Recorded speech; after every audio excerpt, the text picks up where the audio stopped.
Nahla Naïli Bouhired, un plaisir de vous avoir. Vous étiez toute oui et je voyais votre sourire parfois narquois quant aux réponses, d'abord aux questions de l'animateur et aux réponses de notre Slim national. En effet, j'ai trouvé le discours très pertinent, très en accord avec le combat que je mène aujourd'hui à travers la Casbah des Arts, à travers ma recherche, et qui porte essentiellement sur la place de l'artiste dans la société.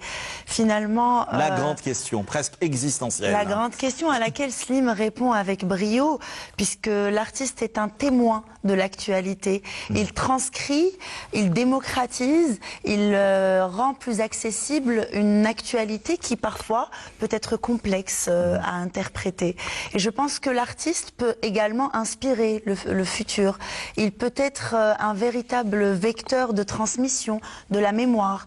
Et donc, à travers toutes ces histoires, ce récit époustouflant d'une création artistique et d'un parcours également entrepreneurial, puisque c'est un collectif de jeunes artistes algériens qui entreprend à une époque où il n'est pas évident de le faire, de par les différents paramètres, la question de la liberté d'expression notamment, et de la faisabilité d'un tel projet. Eh bien, ça me donne beaucoup d'espoir. Je m'aperçois également qu'il y a... Vous menez des batailles. Je disais la seconde bataille d'Alger, la Casbah, toujours et encore, de Jamila Bouhired, à Nahla Naïli Bouhired. Qu'est-ce qui s'est réellement passé? Beaucoup de choses ont été faites entre parenthèses, et j'insiste sur la parenthèse. Aujourd'hui, la Casbah se meurt. Oui. J'ai l'impression d'être dans un discours récurrent, mais malheureusement fossilisé presque aujourd'hui. À travers toutes vos actions, ici même, le collectif NAS, que vous nous avez présenté il y a un peu plus de 2 ans. Oui. Ici, aujourd'hui, vous revenez à travers, je le rappelle encore une fois, la Casbah des Arts. C'est une façon, encore une fois, de donner un second souffle, ou justement de réanimer cette Casbah-là. Alors, vos discours ont-ils été entendus? Ont-ils été compris? Ont-ils été approchés autrement? Qu'est-ce qui se passe réellement aujourd'hui? Alors, ce qui se passe, c'est que nous pouvons déjà transcrire tout ce qui a été dit par Slim à la question de la Casbah. C'est-à-dire qu'il y a un manque de vision. Ce qui est arrivé à la BD arrive au patrimoine aujourd'hui. Nous ne savons pas quoi en faire. Est-ce que ce patrimoine est censé se transformer en musée dans lequel les gens entrent et ressortent à des périodes précises? Ou est-ce que ce patrimoine vivant, habité, peut être une source de richesse économique, peut être un véritable vecteur de développement social et culturel. Donc la lutte a commencé en effet dans une maison assez symbolique. Emblématique, qui représente, c'est le 3 rue Caton, la maison de mes grands-parents, qui était le quartier général du FLN durant la bataille d'Alger, et dans laquelle ont été arrêtés Youssef Saadi, Zohra Drif Betat et ma grand-mère Fatiha Bouhired, accompagnée de ma mère, qui avait à l'époque 1 an à peine. Donc on a essayé de créer un espace d'art contemporain, parce qu'en effet il y a une autre génération, il y a une autre vision et une autre appréhension du monde et de la vie.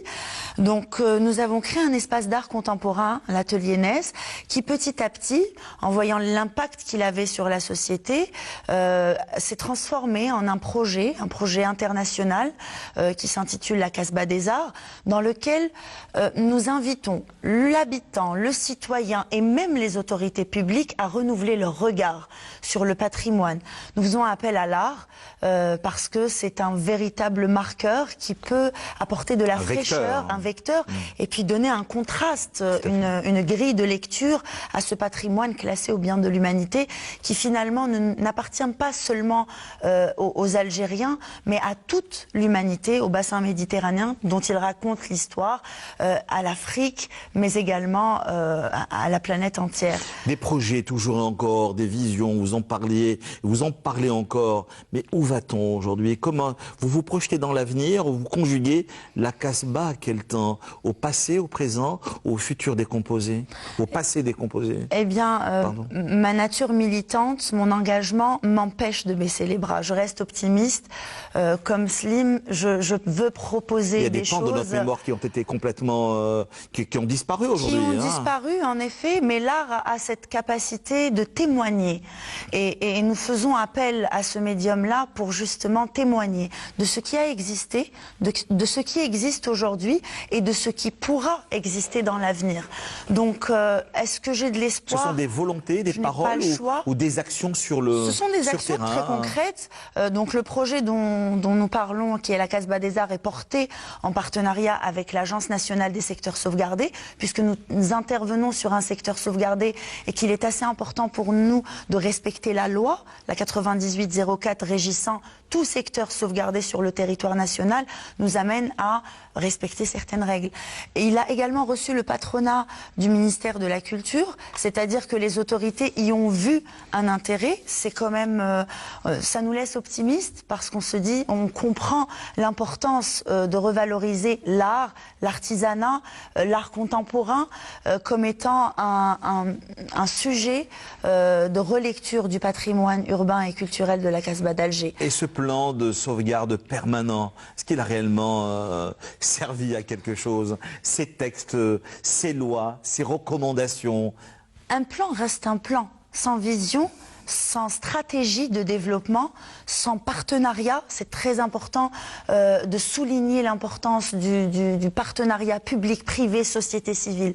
Or aujourd'hui, nous nous retrouvons confrontés, moi-même encore, je le suis quotidiennement, à une espèce de concurrence entre le secteur public qui veut à tout prix absorber toute l'autorité et la société civile qui n'a pas forcément le pouvoir exécutif. Donc il faut remettre au cœur de ce débat la dimension participative de la réhabilitation et de la promotion du patrimoine. Et il faut peut-être envisager des stratégies à court, moyen et long terme. Parce qu'un plan reste un plan. Il est évidemment nécessaire puisqu'il s'agit d'un patrimoine classé, donc on n'intervient pas sur une bâtisse du 7e siècle de la même façon que sur une bâtisse du 21e siècle, enfin, voilà, aujourd'hui. Et donc c'est important d'opérer sur différentes dimensions et de façon participative pour développer ce plan en stratégie, en vision. Et vous poursuivez, vous évoluez, vous poursuivez vos études en ce moment en France, plus précisément. Vous êtes revenu pour justement ce rendez-vous incontournable, mais qui malheureusement a été annulé. En effet, nous sommes revenus, je suis revenue en tout cas dans le cadre de l'organisation du 58e anniversaire des accords d'Évian, qui aura lieu le 19 mars prochain. Monsieur Allel, ayant un très beau projet intitulé Un piano, un monument, nous a proposé de célébrer en partenariat avec lui cette date à la Casbah. Malheureusement, pour des raisons de santé publique, le coronavirus nous a contraints à reporter cet événement. Nous essayons néanmoins de marquer le point, peut-être à travers l'utilisation des réseaux sociaux, des médias et d'autres outils. Que peut-on faire pour vous aider, Nahla Naïli Bouhaired? Vous nous aidez énormément en donnant de la visibilité à ce projet, d'ailleurs qui a lancé un appel national à participation à l'intention des artistes. Nous posons une seule et unique question aux artisans et aux artistes qui est la suivante: comment l'art et l'artisanat contribuent-ils à sauvegarder le patrimoine matériel et immatériel? La grande question. La grande question. Et nous invitons tous les artistes algériens qui vivent sur le territoire national mais qui sont également à l'étranger de répondre à cette question à travers des conférences, des workshops, des tables rondes qui se dérouleront, si tout se passe bien, si l'événement n'est pas reporté à une date ultérieure, du 28 au 4 juillet prochain. Au-delà de Oued Besbes, vos personnages évolueraient-ils à Alger, à Constantine, à Annaba, Slim, voire même à la Casbah? Pourquoi pas? Oui. Et tout le territoire national est fait pour ça. Hein. Ouais. Il faut le revisiter. Et même la Casbah, ma première BD, Moustache et les frères Belgassem, ça se passe à la Casbah. Exactement. Une Casbah revisitée. Tout à fait. Vous l'imaginez comment, vous, en tant qu'Algérois et Algérien, cette Casbah-là, en 2035, en 2040? En 2035? Ouais. Parce qu'il est question d'un projet qui, d'après nos dirigeants, comment dire, révolutionnerait notre approche architecturale et urbanistique. Hein. Alger va changer complètement. Ben on parle d'un projet vertical. Pas, hein. si c'est pas un rêve. Hein. Ouais. Mais maintenant que pratiquement il n'y a plus de fric, je ne sais pas comment on va faire. Ouais. Parce qu'il faudra faire des prêts. Hein. Et refaire la Casbah maintenant, ça demande... Oui, tripartite entre Bouzid, Zina et le Gati et Super Macho. Super Macho. Nahla Naili. Alors, en effet, je pense que aujourd'hui que les caisses sont vides, nous devrions peut-être parler de politique touristique, d'industrie culturelle et créative, parce que c'est un secteur qui apporte énormément au continent africain. Ce sont des chiffres qui parlent pour démontrer justement que l'Afrique se positionne juste après l'Europe dans le développement de ces industries-là. Et peut-être que la Casbah, que le patrimoine national, que les arts, que les artistes, et toutes ces générations confondues d'artistes algériens, pourraient être la solution pour le développement d'une stratégie. J'aimerais simplement revenir sur ce que vous avez dit. 2035 n'est pas un plan de la ville d'Alger, c'est un plan mondial. C'est ce qu'on appelle les objectifs du millénaire. Ouais. Donc à l'horizon 2030, 193 pays ont signé un accord avec les Nations Unies pour essayer d'atteindre ce qu'on appelle les objectifs du développement durable.